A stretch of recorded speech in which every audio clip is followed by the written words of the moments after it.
trainer researchers responsible for training the junior. It's not what you can't hear.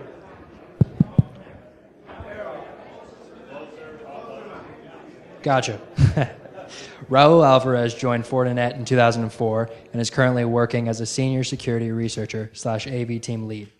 He is also one of the lead trainers responsible for training the junior AV / IPS analysts in malware analysis and research in reverse engineering.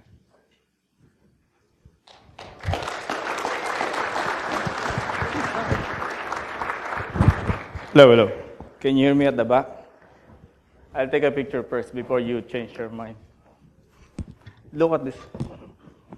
So I will not be able to, I will show it to Fortinet so that I have actually an audience. Thank you. Okay, first of all, this is not about WannaCry because I don't have time to prepare for that. This is about something else. We're going to reverse a polymorphic file infecting ransomware. Before that, okay, I was a senior security researcher for Fortinet, and I made those conference matrix that I've been to so far.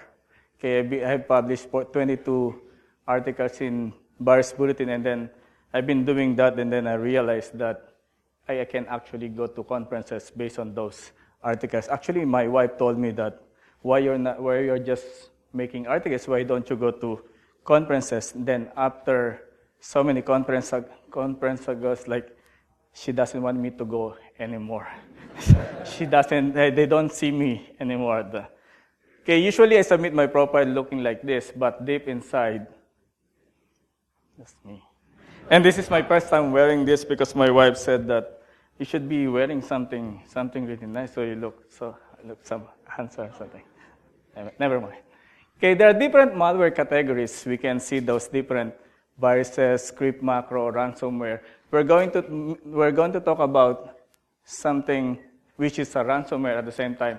It is a virus, a file infecting. Most of the ransomware that we've seen, even the WannaCry, is they're just encrypting your files, but they're not actually doing anything exactly. If a malware or a ransomware can infect your files, that means if you have a file being transferred or you give it to somebody else, okay, it will be infected again. It doesn't need to go online. It will be infected by the file that you have given them. That is a virus feature. Okay?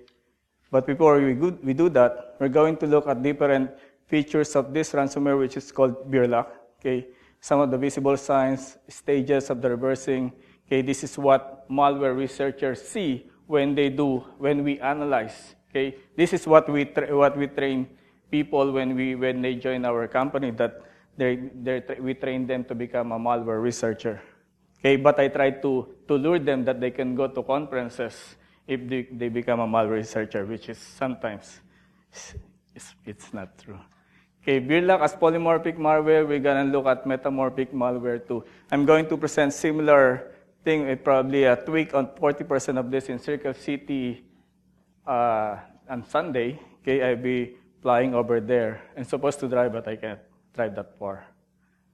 Okay, beer lock is a file infector. Okay, which is file infector. It attaches into the host. There are different kinds of pending, pre-pending, the way they infect the files. Okay, and most of the time the infected files are hard to restore. Okay, but what is a ransomware? We already know, because of the WannaCry, that ransomware encrypts your files. Sometimes they hold your computer for ransom, and then most of the time you need bitcoins for payment. Okay, it is very popular now because most of the time the malware authors, they can get away with this because of the bitcoins and Tor. Okay, a beer lock now is a combination of ransomware, file infector. We're going to look into deeper on the code, polymorphic algorithm, metamorphic, and how it locks your screen.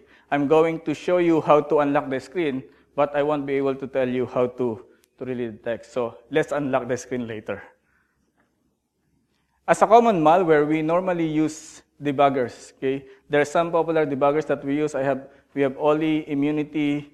Okay, Immunity is a bit. That's one of my favorite debugger because you can use Python scripts to automate the reversing. Okay, x64DBG is mostly the one that I use when I try to look for 64-bit malware because Immunity and OllyDBG are just capable of doing the 32-bit. Okay, normally when we do reversing, if you're going to look at a file, okay, there is a MZ header, and then there is some other stuff inside. But for a malware, normally we have the decryptor, encrypted packed malware inside, and then when we try to debug it, we can see something like this. Then the decrypted or the unpacked version will be, you can use IDA to read the code. Okay, but beer luck is kind of different. We're going to look into the different stages for reversing. For beer luck, we can only see two sections: the text and the resource section. The resource section is where the icons and everything that you can see on the file. Okay. Okay, somewhere below that text, which is the encrypted part, is the metamorphic algorithm. It decrypts the decoded bytes. That particular small piece of block of codes is the one responsible for decrypting the main function. And the main function is actually the one to decrypt the different sub-functions. I call it the on-demand polymorphic because every time the sub-function executes, it decrypts and encrypts itself with different keys. For example, you run the first function, and then when it goes back after running that function, it will become a different code already. It is now a different binary. And then when you keep running those functions, it will look like a Christmas tree inside your binary, inside the memory process. And then afterwards, because it is a file infector, at the very last block of binaries is now your host file. To clean your infected files, all you have to do is to locate the location, to look for the location of this, and then just encrypt, and then that's it. You can now clean your infected beer luck samples. As a file infector, okay, normally we try to determine first what kind of infectors that we have. Okay, we have appending, prepending, cavity. The only difference is the way it looks like when they try to infect your files. For appending, it is at the bottom of the executable. Prepending at the top. The cavity is the one which is harder to clean because it inserts on the free spaces of your files. And then overwriting, it totally destroys your executable. It overwrites. And then companion is just creates another executable. For beer luck, it actually just grab the host file and create another binary which is holding the encrypted host. All you have to do is to look for the encrypted host. Let's try now to extract the host file.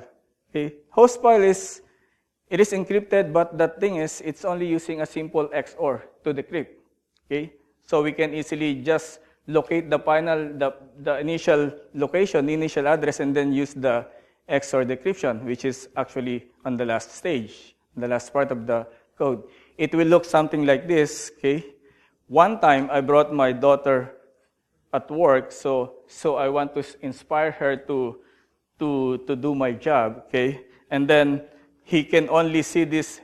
She can see me looking at my screen, looking at these letters, numbers, and so on and so forth, because I want to impress her to do it, okay? The thing is, when we come back home, okay, she said, my job is so boring that I only look at numbers. I think I made a mistake doing that. For cleaning the host file, all you have to do is to locate this particular code, okay? This is the encryption key, okay? It is rolling on this part, and then all you have to do is to follow those encryption key, follow this loop, and then actually you will be able to get your decrypted host, okay? The whole thing decrypts the host file. Okay. Look at this. This is now what the host file looks like. It gives you the executable name, proc.exp. This is actually Process Explorer. Look at this address, 42C193. 42C193. This is actually the same set of binaries, but if you run this part, it will give you this.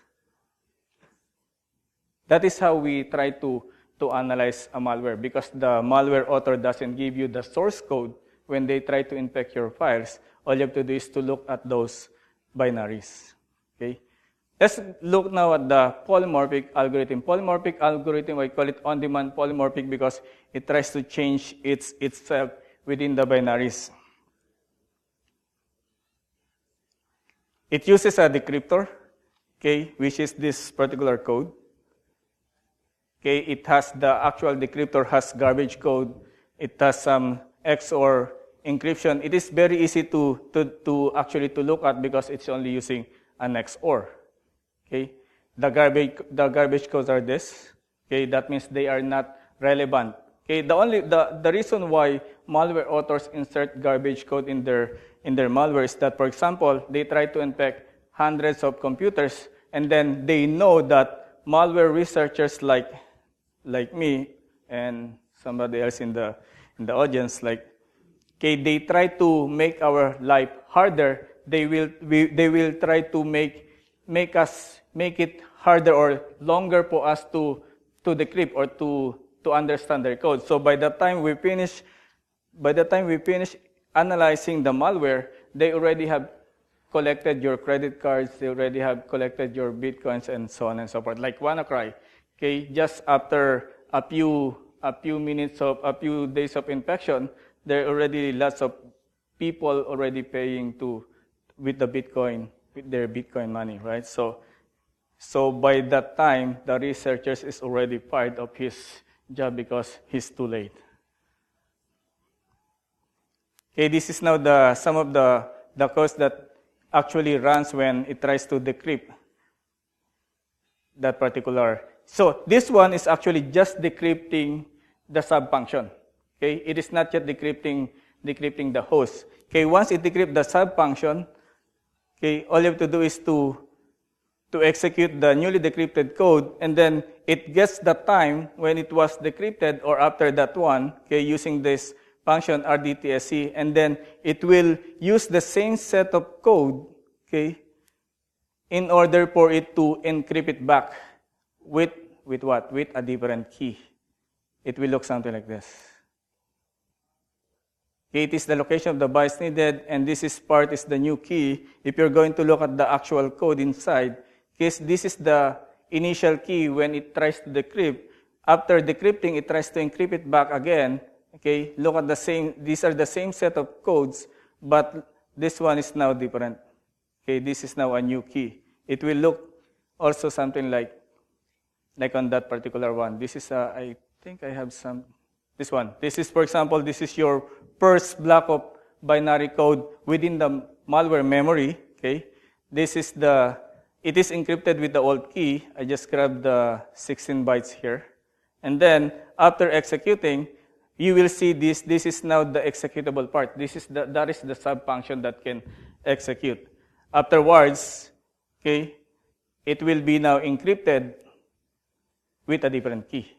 Okay, the 16 bytes here is totally different from the 16 bytes here, which are actually the same sets of binary code, the same sets which is located in 402631.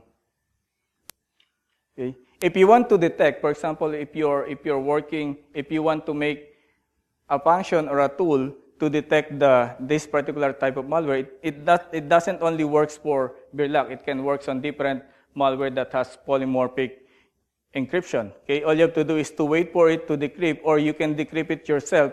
Okay, do not wait for it to go back to the newly encrypted part. Otherwise, you won't be able to see. This one, it doesn't matter whatever your original key is or your new key. This one will always be the same, the decrypted subfunction.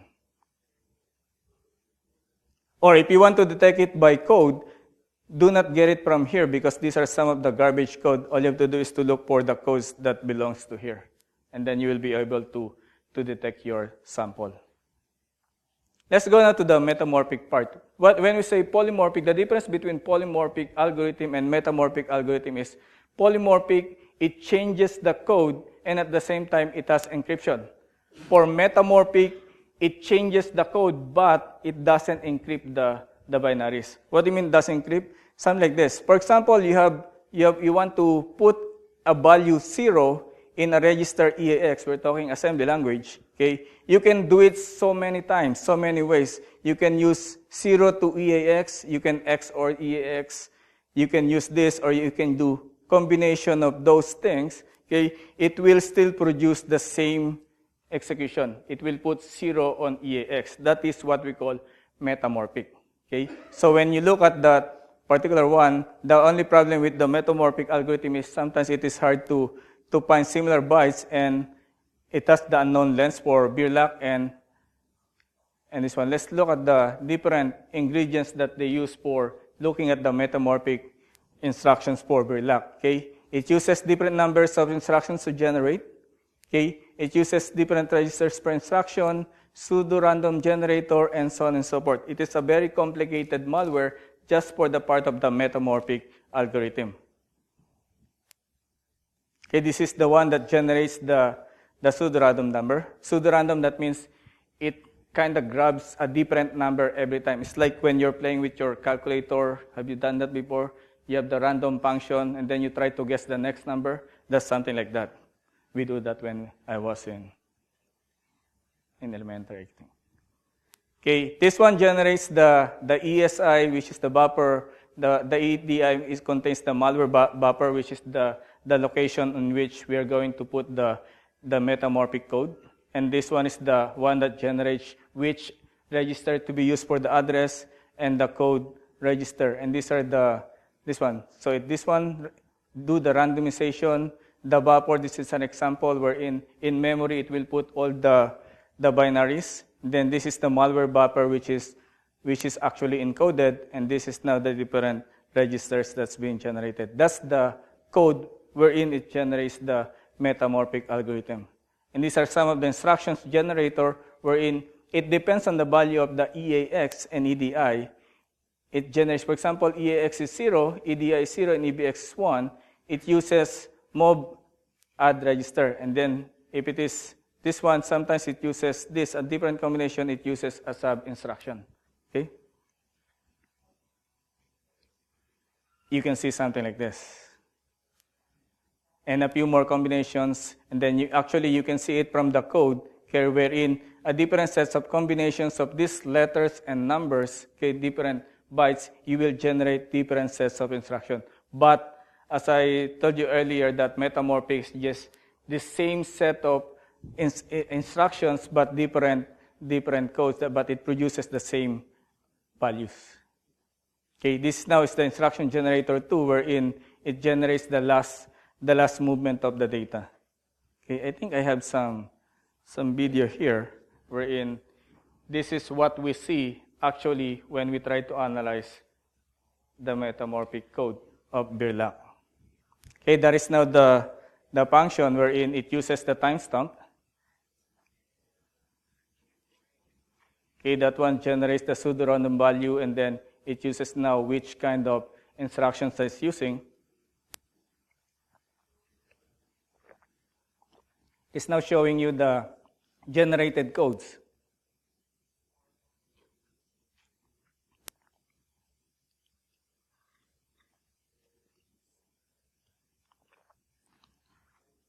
That's the part where I dance, right? Okay, it generates that code, and it depends on the number generated, wherein it gives you, sometimes it is just a small block to generate the 4 bytes, and then sometimes it's really huge, but still generate the 4 bytes. That is actually the encrypted version. It tries to encrypt that particular 4 bytes of the malware code. That is where the second pseudo-random generator, wherein it transfers the movement of the data. Sometimes it's really fast. When you're using a debugger, you can try to slow down the malware, then you can see each and every instructions being executed. So this particular part is only executing, oops, it's done. No, not yet. It's supposed to be, press the wrong button. It's just a trick, right? Should be somewhere here. That is how the metamorphic algorithm works. That is the metamorphic engine that generates the metamorphic algorithm. Sometimes I get confused with the terms too. And then after executing all the things that it generates to generate the metamorphic algorithm, that one, we are actually just on the very first part. Okay, I just showed you the skip data earlier for the infection. Sometimes it generates approximately 28,000 bytes or kilobytes, wherein it generates just the metamorphic algorithm. Okay, to show you more how it works. Okay, for example, you want to decrypt these 4 bytes to this one. Okay, it uses these sets of instructions. Okay, if you want to generate to decode the next 4 bytes, it uses this set of instruction. Okay, and also this one. Okay, that is for the 3rd bytes. Okay, that is for the sample 1. Comparing that to sample 2, okay, I didn't change the square bracket that decrypts. So earlier, the second 4 bytes is actually bigger, but every sample that you have, every computer will have different sets of encrypted malware, different sets of encrypted file. Okay, sometimes it is hard for your malware if your AB engine or your AB software is not strong enough to detect those things. Okay, you might detect hundreds of the files, but you won't be able to detect the 1,000 files on your computer. Okay, so you have to be very careful on looking at the actual code. Comparing the first 2 samples, sample 1, sample 2, these sets of instructions just generate the same 4 bytes. This generates the second 4 bytes, and this generates the third 4 bytes. Okay, so if you want to do detection for this one, all you have to do is to locate this one. Do not get this part. This one changes. Okay, and I have a demo for that too.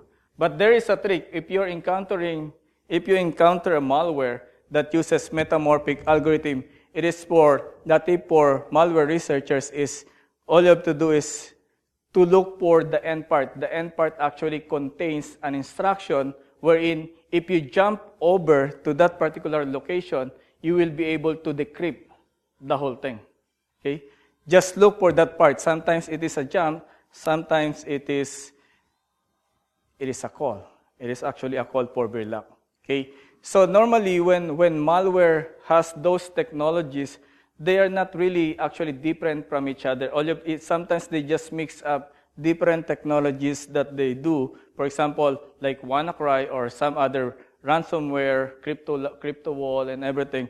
They just mix up different already existing technologies. They just added to their malware code. Like a WannaCry. WannaCry contains the Eternal Blue exploit wherein it just added that to that particular binary, particular malware. Like the worm infection for the WannaCry is the same thing. So all you have to do, if you try to analyze a hard malware already, you will be able to look into other samples a bit easier than the very first sample that you have. So all you have to do is to look for if you encounter a metamorphic algorithm, all you have to do is to look for the very end of the metamorphic code, which is it will contain a jump or a call somewhere.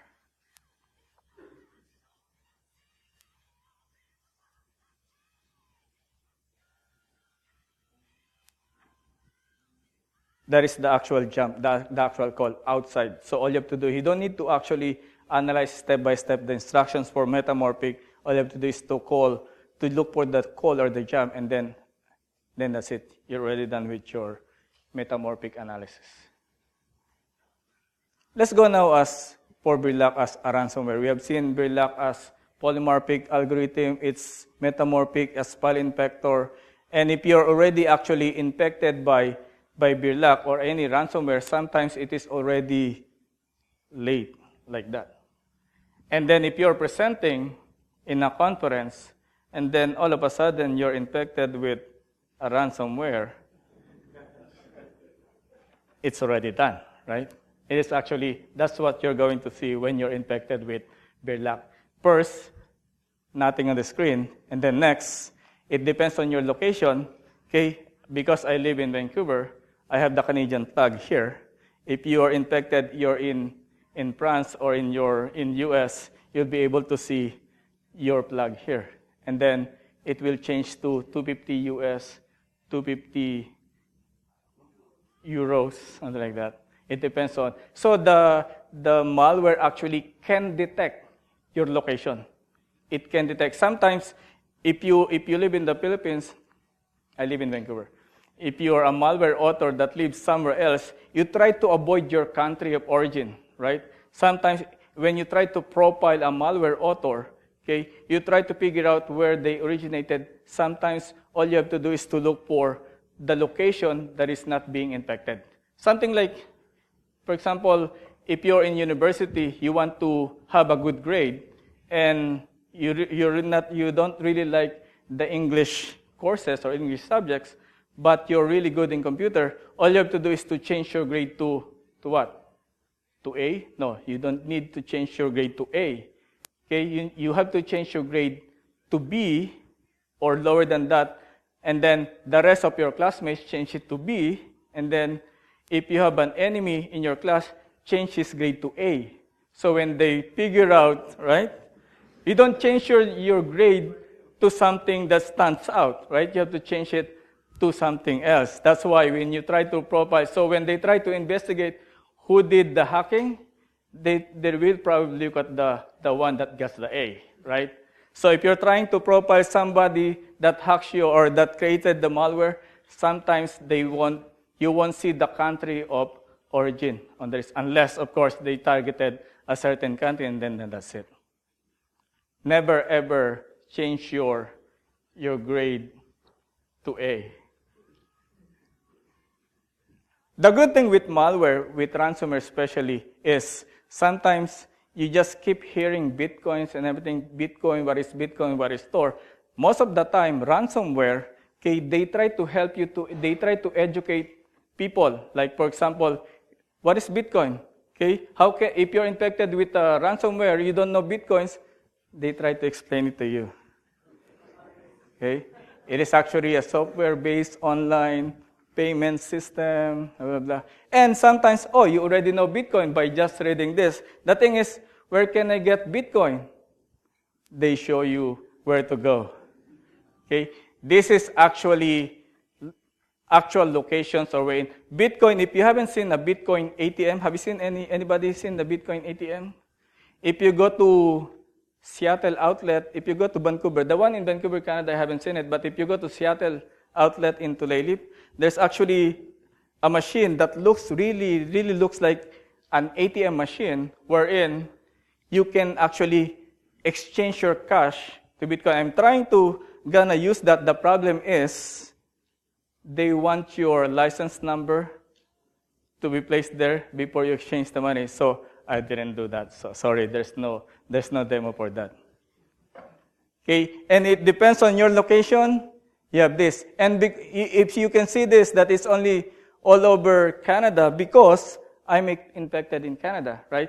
It doesn't probably know which actually play in Canada, or probably if you're infected here, it doesn't know if you actually live in Missouri or in Texas or everywhere. So they will list all possible locations that you can go. Okay? Bitcoin numbers are just numbers, and then you have to put it in the malware. So if you're infected with Birlac, the thing is, you cannot use your computer anymore. You can only go around here, but you cannot go away from this one. It locks your screen. Okay? But we can actually unlock the screen. I can unlock the screen. I will show you how to unlock the screen, but I will not show you how to clean your computers. Probably you can just download some AB. At least you can still access your machine. This is executed in real time. I have this Windows machine. Okay, I actually executed the malware, and then it actually will show you something like this. If you're infected by a malware, it will show. If you restart the malware, if you start the machine, okay, nothing happens. No, you see the flash screen, and then I put a timer so we can compare that later after unlocking the system.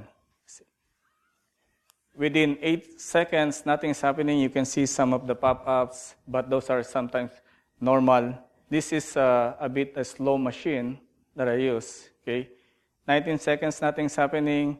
You might think that you are not infected anymore, or probably you can try to back up your machine. Okay, you try to figure out how to get your files before it is actually infected, but you are actually already infected. So the only way is to clean your system. So 41 seconds on the execution, nothing is happening, and then you feel happy now because you're not infected anymore, right? But actually, after 52 seconds, okay, the malware just warm up, and then it actually checks if your files are already encrypted or not.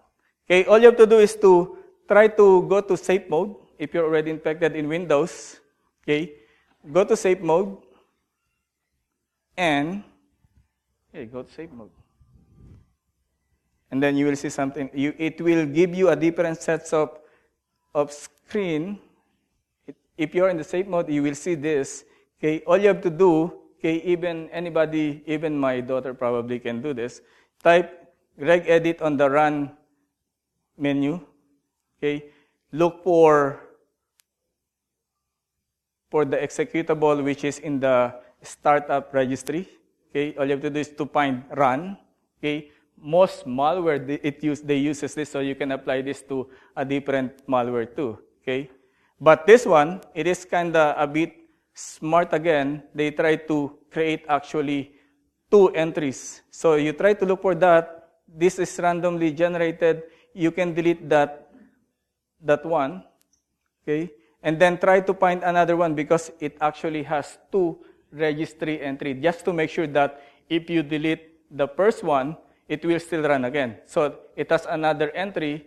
Make sure that you delete 2 of those entries, and then you will be able to access your computer afterwards. I try to restart the machine after that. So if you're a malware author, make sure that they won't be able to, I'm not giving you tips to do that, but you can do this. You're not hearing it from me. Oh, is it recorded? No, just kidding. So we restarted earlier. 51 seconds, okay, is the warm-up time for the ransomware to show itself again. Okay, let's see after deleting. So what we did is we go to safe mode. We delete the entries for the registry. Same thing that you do with other malwares. And then afterwards, we go back here. And then 51 seconds. If you will reach 51 seconds, and then you could probably be able to install your favorite antivirus if you haven't done it yet. Okay, and then let's see after 51 seconds. You should be able to, if you're still infected, you should be able to see the malware.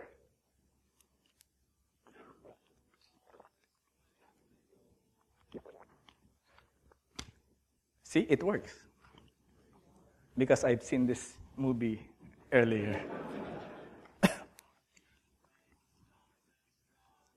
So we already have actually unlocked your machine. Okay, the problem is there is a ransomware I call Petya. Have you heard of Petya? This one, I'm going to present this in Hack in Paris if I come back here because it's not done yet. So I hope to finish it within 2 weeks, right? So if I come back here, I might present the Petya, wherein this one, it actually infects your MBR, the master boot record. Okay, it infects your master boot record. You cannot unlock the screen. You cannot use. If you want to pay, you have to pay using a different computer because there's no way you can touch the computer. Okay, if you pay, if you're rich, you want to pay your extra money, then you can do that. Otherwise, it's not infected anymore. Just the blank screen.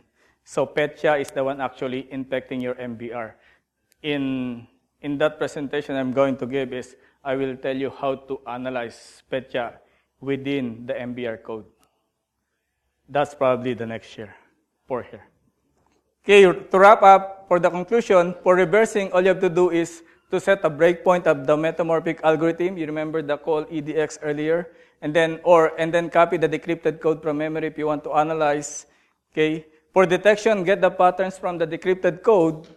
Okay, for cleaning, you can have to remove the two registry entries. You extract the host file and delete all the malicious drop files. It has malicious drop files, and that's it. Oh, I didn't see the timer. 10 minutes on the time. Any question?